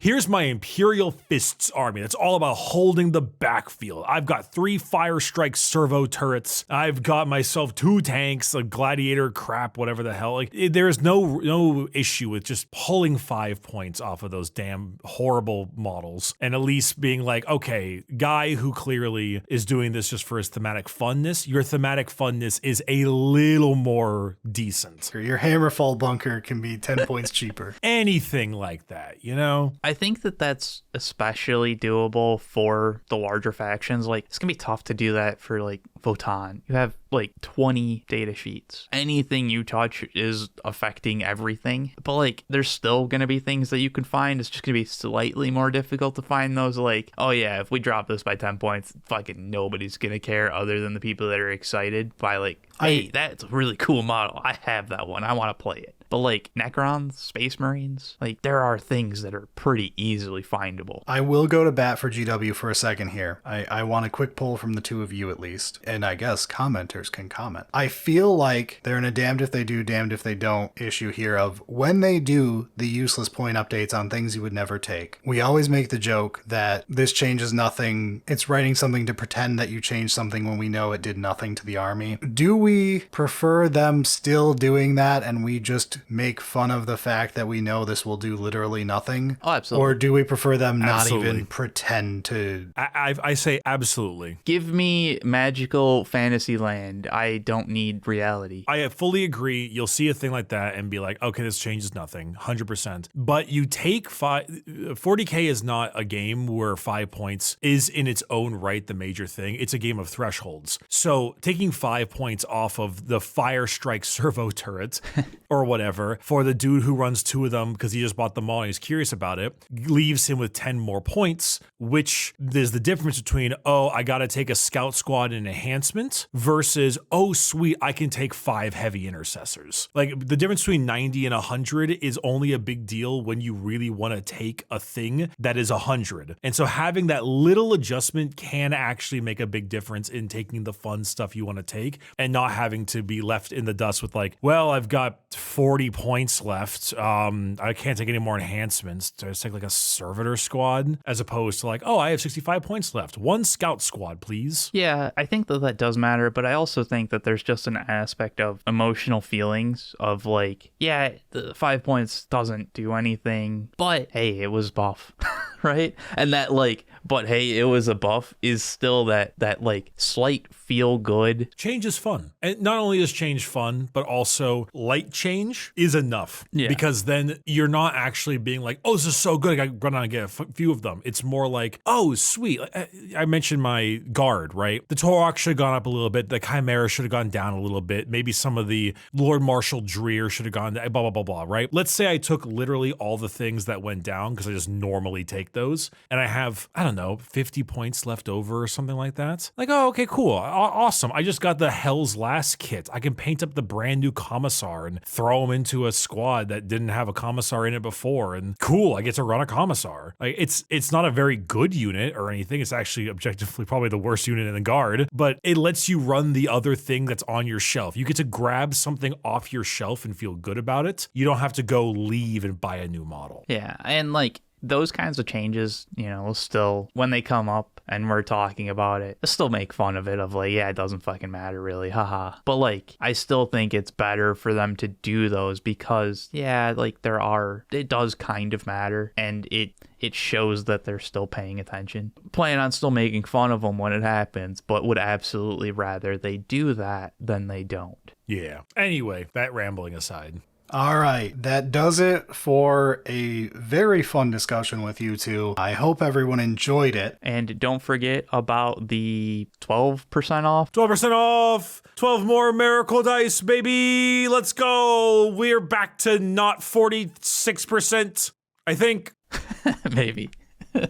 Bricky, would you like to remind everyone what your secret code was? Oh, it auto applies. You just gotta buy stuff. Oh, it's literally anything just automatically. Okay. It just automatically activates. It is there. So do us a favor. It helps support the show. It lines Bricky's pockets too, unfortunately, but whatever. Poorhammer.com. Buy our merch. And if you liked or hated us rambling, feel free to tell us. The YouTube pleasantries help as well. Additionally, we have a Patreon, patreon.com/solely-singleton, where you could join great patrons like Tyrus Unbreakable. And I guess that does it for us this week. We're out of here. Sounds good. Oh, yeah. Goodbye.